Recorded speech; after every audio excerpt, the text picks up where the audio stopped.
Welcome back to JXL One Take. And I've been in the studio so many hours this week, so we thought let's take one take outside. And here we are in the yard. Today we're going to talk about Bon Voyage, which was a request of you guys. And you know, if you want to leave a request, leave it down there. What track we should be discussing the next time. So today we're going to talk about Bon Voyage. I'm going to go to YouTube and I'm going to hit play and let's discuss this track. So the track starts with a slapping bass line that I played myself. But what's also interesting is that this is, I think, the last track that I made with Cubase on an Atari. Can you believe it? Before I switched to the modern digital world that we know right now. So this was primarily made with two samplers, the Akai 3200 XL, which was my main sampler, and the Insonic ASR10, and then with a bunch of synthesizers. The big riff that starts later was still like the beat, here the kick drops. This kick was like one of my favorite kicks. It's a combination of three kick drums that I then mixed analog on the desk, and then I resampled it in the 3200 XL, the Akai sampler. One of my favorite kicks that I used a lot. So when this synth later comes in, that's the JP 8000, which was a Roland synthesizer that came out, let's see, when did that thing come out? Like 96 something, 97? I think 96. And I used that synth a lot, and so this was one of the tracks that I used the synth for. At this point in time, I already was in touch with Sasha among a bunch of other DJs, and I remember making this track, and I sent it to him, and I think he played it New Year's Eve, like 2001 or 2002. I thought it was 2001, not 100% sure. No, 2001. Because I think I did this track in 2000. Also not 100% sure about that. But you guys can figure it all out. So here we hear that little synth line come in. And so at this point we're just hearing this fluffy kick with that synth line. And then we get to a little breakdown, and then it comes back in with the full low end of the track. And every time I played this track, oh, here we go, it builds up to that moment. Then when the low end kicks in on a PA system, it's just so massive. There it is. And it was chaos. Every time I did a live gig, when that moment hit, there's a really great video online on YouTube. It's when I played in 2000 at the Gatecrasher in England, and it was called Gatecrasher NAC Disco Generation 2000 or something. And the clip online is when I play this song, and you see like 10,000 kids just going absolutely mental. Really great. I have great memories of that gig. So this was, for me, like a track. It's a progressive house track, but it has like some techno elements in it where it just keeps evolving around the same bass line and the same riff. It's not 100% techno at all, because for that you need to listen to the real guys like Sven Väth and Richie Horton. But it has some of those elements. Now the reason why it's called Bon Voyage is that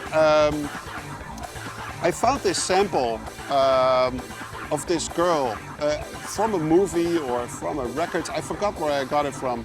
And she says Bon Voyage, and then I took that and used that in this track, and I built some chords around it. So all the synth sounds that we're hearing at this point is all like JP 8000. There it is. I might have taken it from a record because you hear some hi-hat sound or a crash sound. And in those days, I wasn't really worried too much about like clearing samples. Now, that might potentially be a problem. It might actually now become a problem after this movie comes out. So who knows? Yeah, in the 80s and 90s, if samples were used like in a creative way, it was usually fine. It was just like when you got to things like Vanilla Ice, Ice Baby, where he took like a complete section of a David Bowie track with Queen.